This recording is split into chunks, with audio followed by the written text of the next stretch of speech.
Nesta seção, antes de apresentarmos as equações que descrevem o movimento de projétil, faremos uma demonstração deste conteúdo usando o simulador PhET.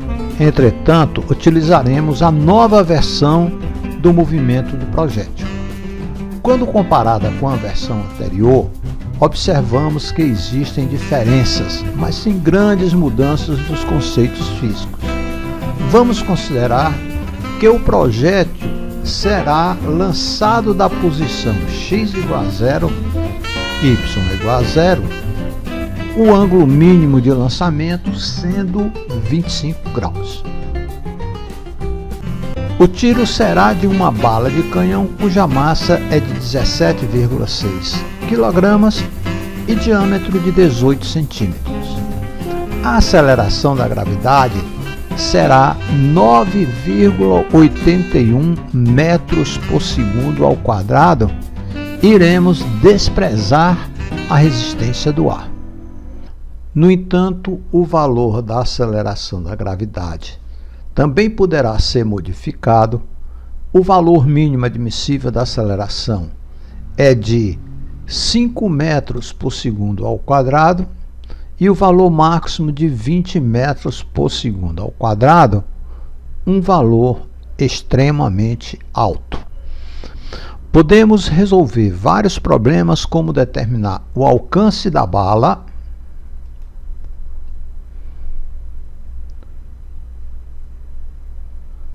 ou seja, a distância entre o ponto de lançamento e o ponto em que a bala atinge novamente a posição y igual a 0, a altura máxima atingida pela bala e o vetor velocidade nesta posição. Outro problema a ser resolvido será considerar que a bala inicialmente seja tirada de uma determinada altura em relação à posição x igual a 0 e y igual a 0. Será que o alcance será o mesmo do que quando ela é atirada da origem? Podemos utilizar vários objetos como obus, bola de golfe, beisebol, futebol, abóbora, humano, piano e carro. Considerando que todos sejam lançados da mesma posição, com a mesma velocidade inicial e o mesmo ângulo de lançamento, quem alcança a maior altura e o maior alcance? Estas são questões que você poderá resolver simplesmente fazendo as simulações. Você também poderá observar os vetores velocidade e aceleração, além de suas componentes. Observe que na barra de ferramentas abaixo da linha horizontal podemos observar o movimento no modo normal e lento. Para termos melhor visão, usaremos o modo lento.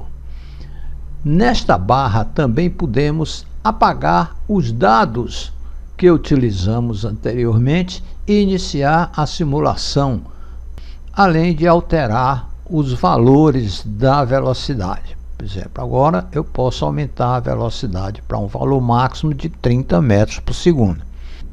Agora eu vejo a componente em verde da velocidade e amarela da aceleração da gravidade.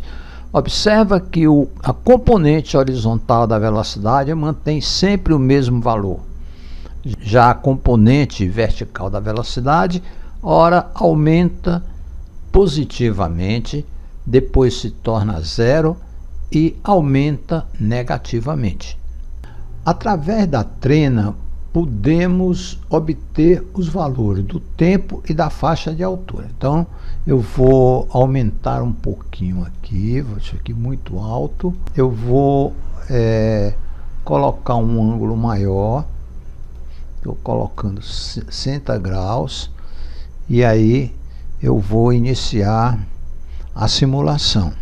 Então, observa que o vetor velocidade na direção vertical está diminuindo, mas na direção horizontal ele permanece o mesmo, enquanto que o vetor aceleração está sempre movimentado para baixo.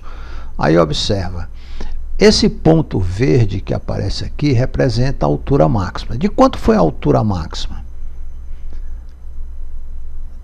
Eu vou colocar este valor, esta lunetazinha com tempo, faixa, exatamente em cima do ponto verde.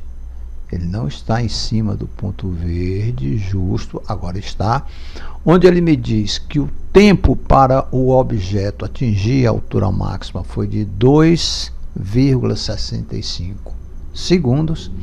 A faixa, acredito que o que ele está chamando de faixa é a distância entre a posição x igual a 0 e onde a pedra cai, ou o obus cai, ou a bala do canhão cai, 39,73 metros, enquanto que a altura é de 37,4 metros. Podemos utilizar também esta trena. Eu vou colocar a trena nessa posição e vou modificar, vou puxar para cá para baixo e ver qual é a altura. Depois a gente compara os resultados. Você observa que essa altura em relação a essa linha pontilhada amarela foi de 37,4. Agora vamos colocar exatamente, ele está dando 37,39, quer dizer, uma pequena diferença. Eu vou colocar este ponto nessa posição e ele está medindo 81 metros, ou seja, a distância entre esse ponto e esse. O que ele está chamando de faixa é exatamente essa distância na metade, quase a metade. Não tem como você estabelecer um valor correto, mas é quase a metade desse valor aqui. Ou seja, você tem 81 e tem 44,37. 40, você não tem como admitir um valor perfeito dentro dessa medida. Claro que tem um erro, né? E aí você tem um valor de aproximadamente 40, alguma coisa.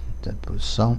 E aqui está dando a faixa de 39,73, altura 37,4 e o tempo que ele levou para vir daqui para cá foi de 2,65. Ainda existem outras medidas que podemos fazer. Eu vou apagar tudo, vou apagar aqui, vou colocar um ângulo de 60 graus para o primeiro lançamento. Vou tirar essa faixa daqui, esses medidores daqui. Eu vou, com esses dados de velocidade vou também tirar essa régua. Com esse ponto de 3, eu vou tirar, na verdade eu vou colocar em 0, ficar um resultado que a gente é mais conhecido. Vou colocar aqui 0. Pronto. Eu vou colocar primeiro um ângulo de 30 graus, vou dar um tiro, a bala caiu nessa posição, então aproximadamente 20 metros. Estou considerando que aqui foi um tiro com uma abóbora, e agora eu vou aumentar esse ângulo e dar um tiro com um ângulo de 60 graus. Vou dar um tiro e o que você observa? Que a posição da bala para esse tiro de 60 graus foi também exatamente igual a 20. Você observa que a posição do objeto no instante que ele atinge a posição y igual a 0, foi também igual a 20 graus. Será que você poderia concluir o motivo deste resultado? Agora observe mais alguma coisa. Eu vou zerar isso aqui tudo. Eu vou inclusive zerar aqui e vou considerar que esse objeto agora ele vai ser atirado inicialmente de uma altura de 5 metros, formando um ângulo de 30 graus. Nós já vimos que quando o alcance era igual a 20, quando essa distância aqui era 0. Agora vamos fazer as mesmas condições, só que o canhão está a uma altura de 5 metros em relação à linha amarela. Então vou dar o tiro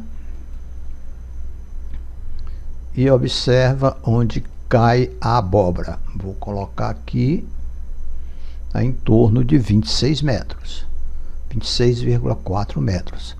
Agora eu vou aumentar o ângulo para 60 graus e será que esta abóbora agora irá cair exatamente em 26,4 metros? Vamos ver. Não. A abóbora agora cai a uma distância de aproximadamente 22,4. E aí? Você saberia explicar o motivo pelo qual, quando o canhão atira a partir do chão, ou seja, que tem um valor 0,